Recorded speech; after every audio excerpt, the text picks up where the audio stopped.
জুলাইতে চোখ হারাইছে, আর এক জুলাইতে এসে বিএনপির হাতে আমাদের ভাইরা চোখ হারায়। তো ওই পাশে তারপর দেশীয় অস্ত্র সহ ওনারা দাঁড়িয়ে আছে। বাচ্চা ছেলের চোখ একটা অলরেডি নষ্টের পথে, ডাক্তার বলছে যে এটা দিয়ে কাজ হবে না, এটাকে আমরা হায়ার চিকিৎসার জন্য ঢাকায় পাঠিয়ে দিই।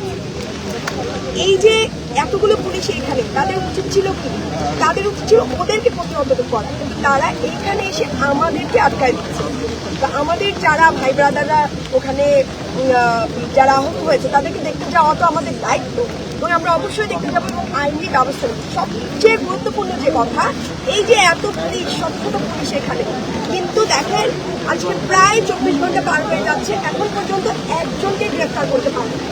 আমাদের এখানে অবস্থান কর্মসূচি থাকবে।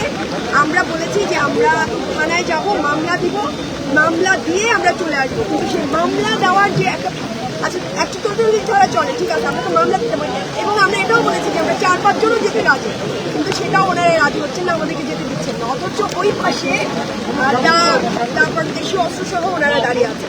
কি একটা অবস্থা! এবং পুলিশ কোনোভাবে সহযোগিতা করছে না, এটা ওনাদের ঊর্ধ্বতন কর্তৃপক্ষ, এবং আমি বলবো যে এটা সরকার এটা করাচ্ছে, অবশ্যই না হলে ওনারা তাদের অর্ডার ছাড়া এটা করবেন। এবং এই যে সন্ত্রাসী কর্মকাণ্ড এরকম যদি এরিয়ায় চলে এবং কোনো বিচার যদি না পায়, 1 জুলাইতে চোখ হারাইছে, আর 1 জুলাইতে এসে আওয়ামী লীগের হাতে, 1 জুলাইতে চোখ হারাইছে, আর 1 জুলাইতে এসে বিএনপির হাতে আমাদের ভাইরা চোখ হারায়। এইভাবে তো একটা দেশ চলতে পারে না। এইখানে সুরাহা করে তারপর আমরা যাবো।